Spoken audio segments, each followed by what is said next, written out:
Pod Castelinho, novo canal de divulgação científica, notícias e eventos da UFSPA e da saúde. Bem-vindos, estamos aqui com um episódio especial do Pod Castelinho sobre EAD e nós viemos falar aqui sobre essa nova fase que a UFSPA está entrando, né, após um período de suspensão de alguns meses já, né, quase, se não metade do ano já, e nós vamos voltar agora às aulas somente em EAD, né, e quando for mais seguro para os alunos voltarem, quando, né, essa pandemia estiver mais em controle, voltaremos a uma, não uma completa normalidade, né, mas sim a uma nova normalidade. Mas, de qualquer forma, nós estamos aqui para responder as dúvidas, as questões que ficaram com essa nova etapa. Então, eu me chamo Andreus Wider Matos e sou aluno da Informática Biomédica. E eu sou o Carlos, estudante de Medicina. Nós estamos aqui com duas convidadas também muito importantes. Eu sou a Lúcia, reitora da UFSPA.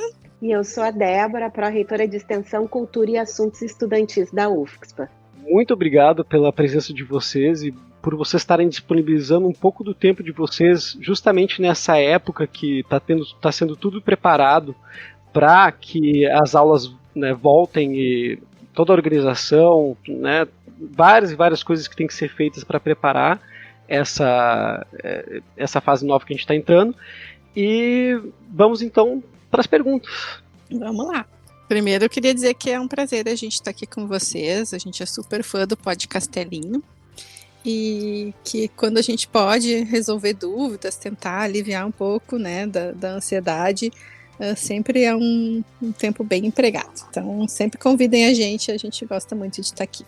Eu também queria destacar que o Andreus falou, né, que a gente está disponibilizando um tempo, na realidade esse tempo faz parte, né, do nosso trabalho e é um grande prazer também estar aqui, particularmente como estou, né, como pró-reitora de extensão, estou participando de forma, né, bem prática hoje de um projeto de extensão que nos traz muito orgulho na pró-reitoria, um projeto que participou do ProBest, que tem bolsa de extensão, então é um grande prazer e o tempo da gente é para esses tempos, né, tempos de estar conversando, discutindo e trazendo todas as informações para a gente buscar soluções compartilhadas e conjuntas.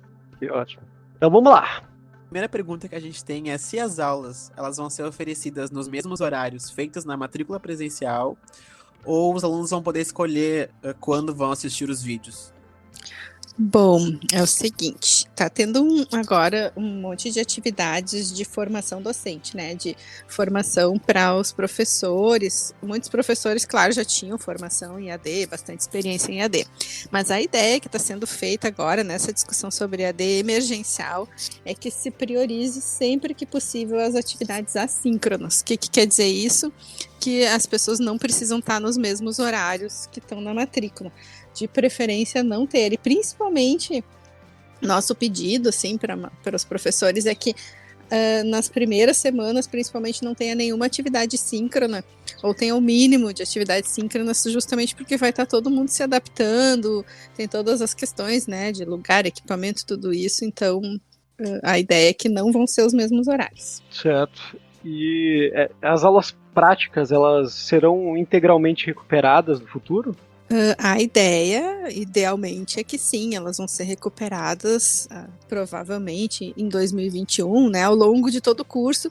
Claro que quem vai estar mais no começo vai ter mais tempo para recuperar, então tem mais chance de recuperar integralmente. Agora, se a pessoa, por exemplo, está no último semestre antes de entrar no estágio, talvez a gente vai ter que pensar em alguma forma específica de recuperar essas práticas durante o estágio. Então, talvez, eu não posso dizer integralmente para todo mundo, mas vai ser feito um esforço muito grande para que sim, que a gente possa recuperar, né?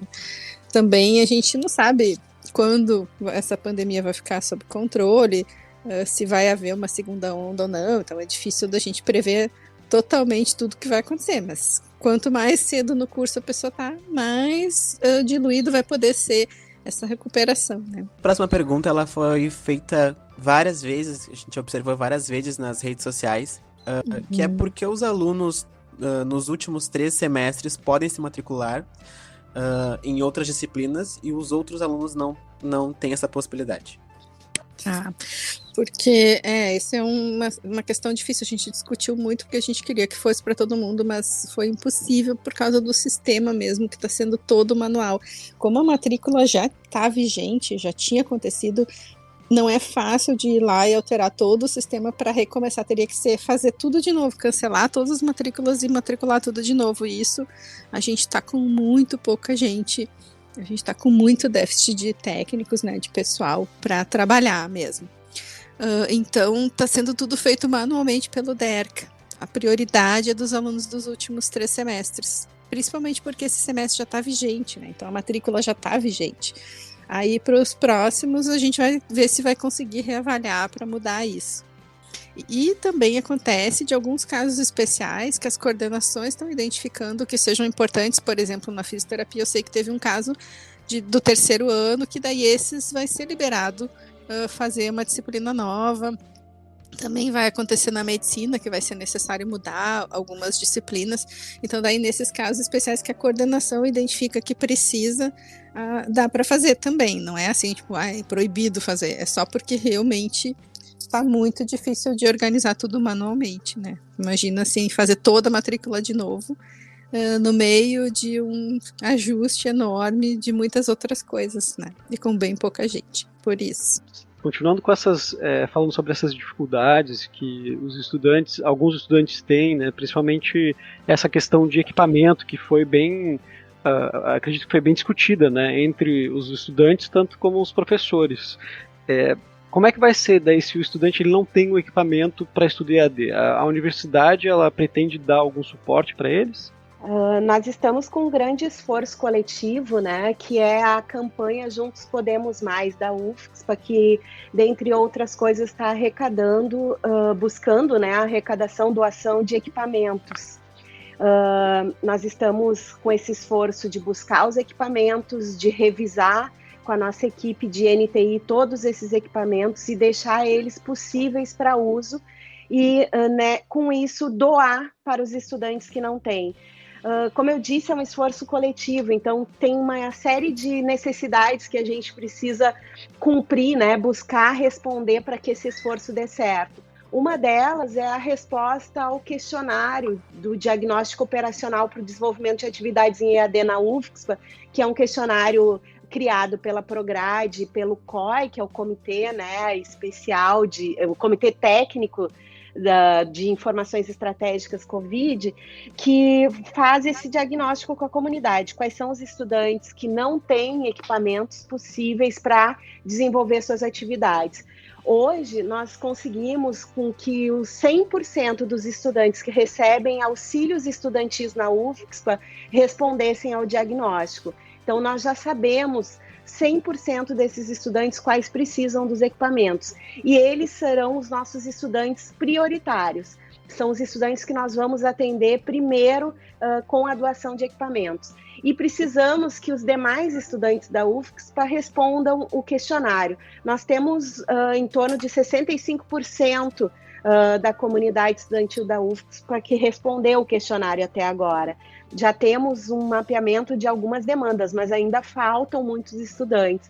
Então, a prioridade é atender os estudantes que recebem auxílios estudantis e continuar com a campanha para depois conseguir atender os outros estudantes, né? Mas essa é uma iniciativa coletiva, uma iniciativa que envolve toda a comunidade, desde do auxílio para que as pessoas respondam ao questionário, assim como a busca de doadores, né? Nós temos alguns doadores, pessoas físicas, temos também a possibilidade de buscar em algumas empresas que ainda estamos vendo como poderíamos fazer isso, mas a ideia é buscar equipamentos para doar para os estudantes. Caso a gente não consiga, né, equipamentos suficientes, também tem a possibilidade de fazer o empréstimo de alguns equipamentos que estejam disponíveis na UFSPA. Mas daí também é uma outra etapa que a gente precisa ver a questão de termo de responsabilidade, de como a gente vai organizar isso. Mas nós estamos num esforço coletivo para que esses equipamentos cheguem o mais rápido possível nas mãos dos estudantes. Que legal. Então quer dizer que os formulários que eram para consulta, eles ainda estão valendo, o pessoal ainda pode responder eles? Sim, pode, deve. Gostaríamos muito que todo mundo respondesse. Então, eles estão abertos, o formulário está aberto, é um Docs, né, Google, e nós estamos aguardando que todo mundo responda. Então fica aí a dica, pessoal. Vamos lá agilizar isso e fazer, né, a gente ter essas informações, pelo menos, né, para que sejam feitas as coisas. É importante a pessoa responder mesmo que ela não precise de nada, mas justamente para a gente poder ter essa segurança, né? Uhum. Como fica o ajuste de matrícula para quem está no último ano do estágio? Então, para quem está em estágio no último ano, não precisa fazer ajuste de matrícula. A pessoa continua matriculada. E aí cada curso tem as suas características. Isso está sendo feito com cada coordenação. Quais são os estágios que já podem voltar? Tem alguns que são remotos, outros que têm todas as condições de segurança no local de prática. Tem muitos locais de prática que não estão aceitando os alunos agora. Então tudo isso está sendo feito por cada curso em separado, né, para ver as características de cada um. Então, nesse momento, em princípio, não precisa mexer em nada da matrícula, a não ser que queira trancar o semestre, né? Sim, a não ser que veja que agora com essa nova situação vai ficar ruim para... Né? Claro, porque isso é a gente tinha feito questão, assim, que fosse voluntário o estágio, porque a gente não queria que ninguém se sentisse obrigado a ir para um local de prática se não se sentisse seguro, né? Só que agora, por causa do calendário, o calendário vai voltar, mas continua essa ideia de que se a pessoa não se sente segura, ela pode trancar e fazer essa opção, né? Uhum. E isso prejudicaria muito a pessoa? Bem, acho que cada caso é um caso, né? Não tem como falar. A gente não vai constar do histórico, né? Mas o que vai acontecer, claro, se a pessoa optar por trancar nesse momento, ela vai adiar um pouco a formatura dela, mas muitas pessoas preferem isso, adiar e não ter que voltar nesse momento. Outras pessoas é o contrário, elas querem muito voltar e ter logo a formatura. Então eu acho que fica mesmo uma possibilidade de flexibilidade de cada um. Ninguém vai ser prejudicado no sentido de que não vai constar no histórico, né, esses trancamentos. Mas estágio é uma coisa que tem uma limitação de carga horária, que realmente a pessoa precisa estar lá no local, né? Então o tempo de formatura pode ser modificado, sim. Sobre os auxílios e bolsas, eles vão ter continuidade ao decorrer assim, desse próximo semestre? Em nenhum momento foi cogitado e se pensou em cancelamento de auxílios, né? Nós só tivemos uma situação, um auxílio, que é o auxílio transporte, por uma recomendação por não estarmos, né, em atividade presencial, que ele fosse nesse momento cancelado. Os demais auxílios todos continuam, todas as bolsas, né, bolsas de extensão, de pesquisa, de ensino, PID, todas as bolsas continuam normalmente, seguindo o que já estava previsto lá no edital no início do ano. Só para reforçar que essa recomendação foi uma recomendação externa, né, do Ministério da Economia, porque tanto para as pessoas que estão em trabalho remoto, quanto para os estudantes que estão também em AD, que o auxílio transporte fosse suspenso. Então, a gente está estudando também como pode fazer para trocar esse auxílio por outro tipo de auxílio, né? E nós não cancelamos todos os auxílios transporte. Aqueles estudantes que estão em atividade voluntária, foram mantidos os auxílios, né? Porque daí eles nos mandam um comprovante dessas atividades e a gente tem o argumento para manutenção do auxílio. E sobre as presenças, né? Voltando a falar sobre aquela questão das provas síncronas, né? Se tiver essa prova e o aluno ele perde a conexão, ele perde a prova daí? Bom, então a ideia que está sendo proposta nessa formação, né, que está sendo discutida com os professores, é que não sejam feitas provas síncronas, né? Que todas as atividades síncronas que acontecerem sejam gravadas para que as pessoas possam acompanhar em outro momento. E que não seja feita prova síncrona justamente por esse problema. Tem que ser uma avaliação de alguma forma que todos possam participar. Então, outras atividades, daí cada professor está pensando qual seria melhor para a sua disciplina. Mas se perder a conexão, a pessoa não pode ser prejudicada, né? Então, em princípio, a gente está sugerindo que não haja prova síncrona. E essa questão do auxílio estudantil, Agora que o calendário mudou, né? Vai ter continuidade nos meses de janeiro e fevereiro que teremos aula? Sim, nós temos, né, pelo edital, auxílios que duram 10 meses, então que acabam em dezembro, e auxílios que duram 12 meses, que finalizam em fevereiro. Então, todos esses auxílios vão seguir o seu trâmite, e para aqueles auxílios que terminam em dezembro, nós estamos já buscando alternativas para fazer um auxílio emergencial nesses meses de janeiro e fevereiro que estariam descobertos.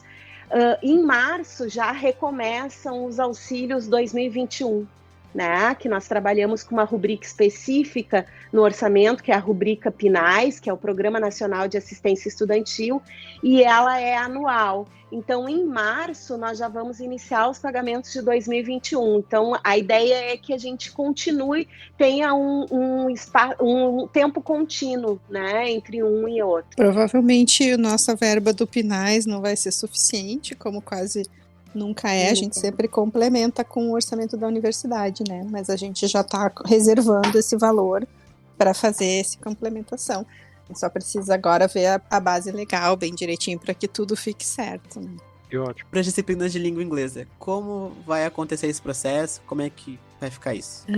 Bom, as disciplinas de língua inglesa estão acontecendo, as matrículas estão acontecendo normalmente agora via portal do aluno, né?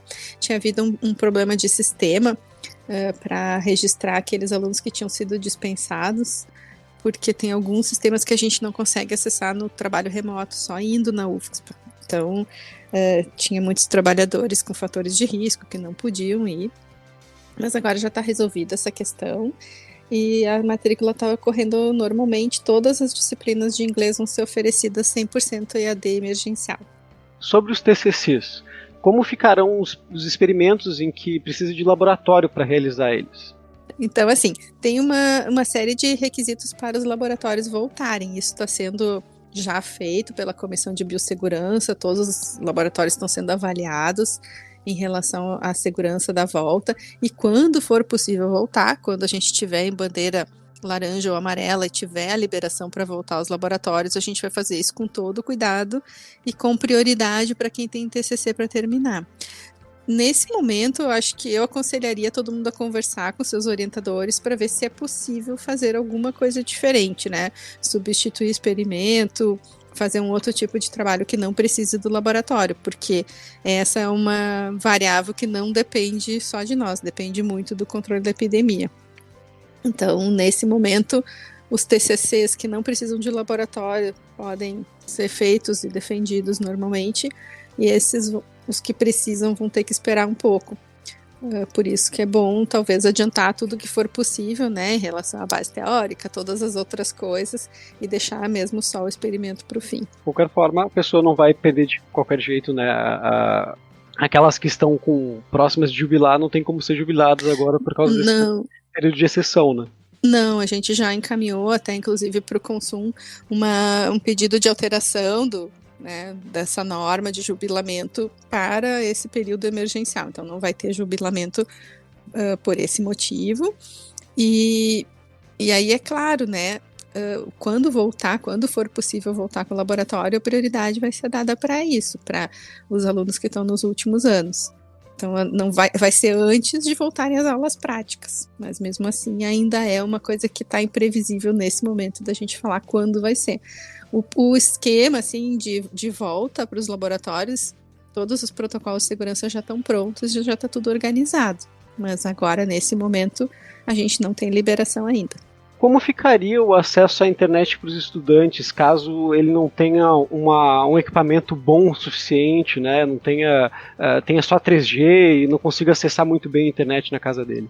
Nós estamos aguardando o resultado de uma chamada pública do MEC com a Rede Nacional de Ensino e Pesquisa, que é uma organização ligada ao Ministério da Ciência e Tecnologia, para que os estudantes que recebam auxílios estudantis nas universidades recebam também um complemento de dados para acesso à internet. Então, o MEC e a RNP, eles estão fazendo um termo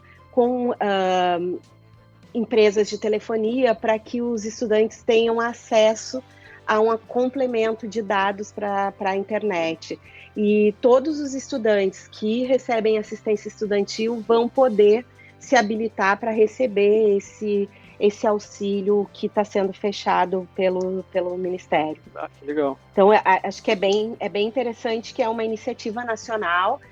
Todas as universidades estão esperando, né, de forma bastante ansiosas para que venha logo o resultado, para que a gente já possa executar, né, isso que vai ser disponibilizado. Outra pergunta, outra questão, né, que foi bem comentada nas redes sociais, foi sobre as disciplinas com atividades práticas em regime EAD emergencial.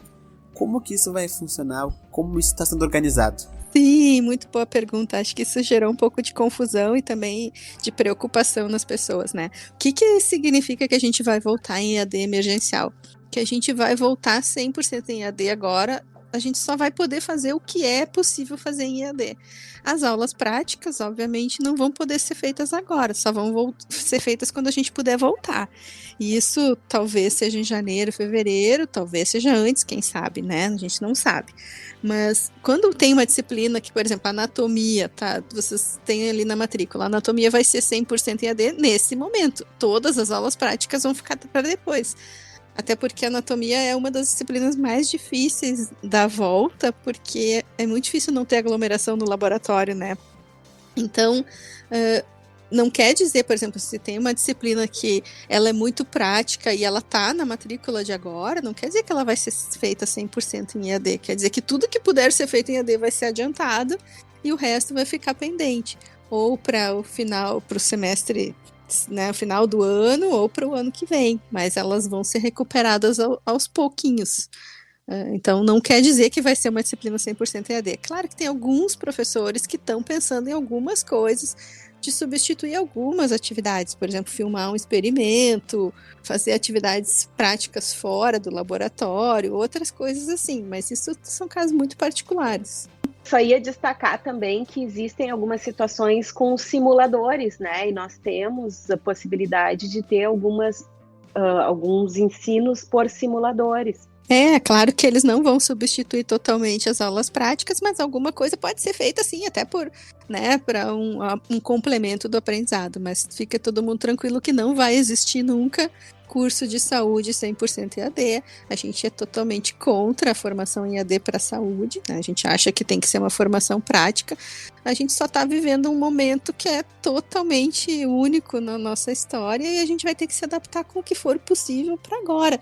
Depois a gente vai correr atrás para recuperar. E tanto por isso mesmo que demorou, né, para ela sair da suspensão, né? Porque vocês batiam muito nessa tecla de somos um curso de saúde e temos muita coisa prática que não pode ser substituída, né? Exato, a gente demorou mesmo para tomar essa decisão, foi uma decisão muito difícil, porque a gente tem, assim, uma consideração enorme pela qualidade, né, dos nossos cursos, e a gente não queria de jeito nenhum que a formação ficasse prejudicada. Mas com e também no começo da epidemia a gente tinha uma previsão, muitos países conseguiram, né, com medidas rigorosas, sair em 2-3 meses do isolamento. Agora, como se prolongou demais a situação, com o risco da gente realmente perder o ano, a gente considerou essa hipótese. Bom, vamos começar aos poucos, com o que for possível, né, de uma forma mais flexível possível também. Eu acho que não é para ninguém se angustiar que vai ter agora uma carga horária enorme toda de uma vez. Não, a ideia é que pelo menos no começo seja o máximo possível de flexibilidade, de atividades assim, mais de metodologias ativas, né, de atividades mais diversificadas, que não sejam aulas teóricas mais magistrais, né, que sejam mais tradicionais, não, que a gente possa juntos mudar um pouquinho até a nossa concepção de ensino, assim, de tentar tirar um pouco da centralidade do conteúdo, da carga horária e pensar mais em maneiras de aprender com as situações que acontecem. Ninguém de nós escolheu viver uma pandemia, é uma situação muito ruim que a gente jamais escolheria, né? Mas a gente também, por outro lado, como a estudante, como profissional de saúde, é uma situação que é importante a gente aprender como lidar, né? Então são muitas coisas que pode acontecer no futuro de novo. Muitos cientistas dizem que não é impossível que aconteça novamente, então é bem importante a gente aprender como lidar. Acho que é uma grande oportunidade de aprendizado que nenhum de nós escolheu, mas a vida às vezes é assim, né?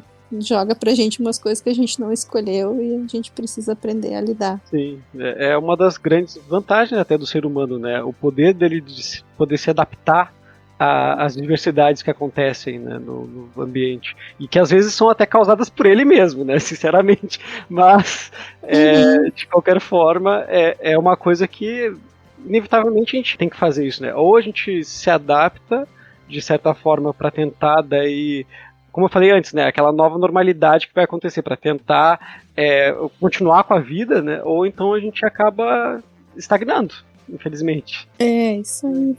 Eu acho muito importante todo mundo ficar assim muito calmo. Eu sei que é um momento super difícil, gera muita ansiedade.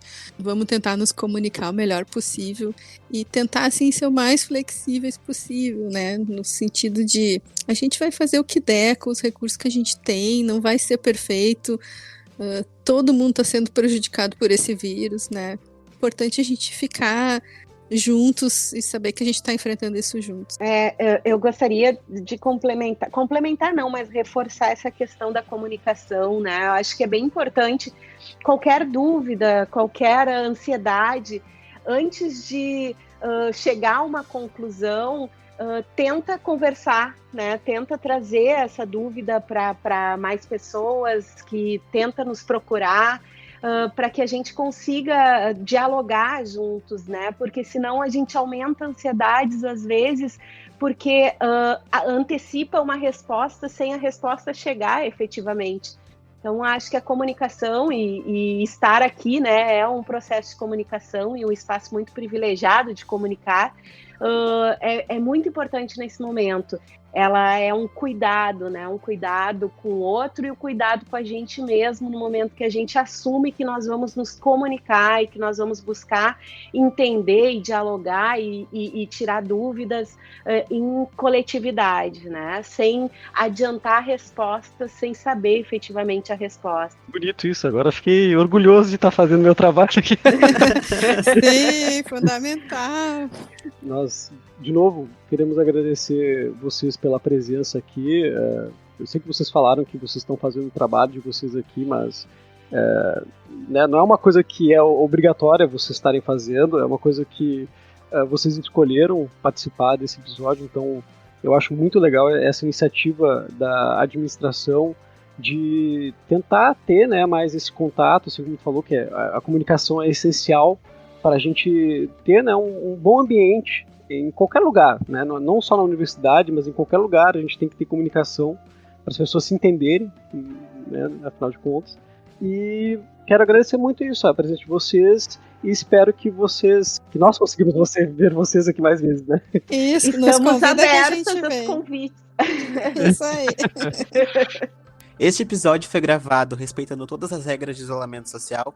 Todos os participantes do episódio estavam nas suas casas, usando os seus equipamentos, e a gente queria agradecer pela presença de todos eles e por você estar ouvindo o nosso podcast. Obrigado!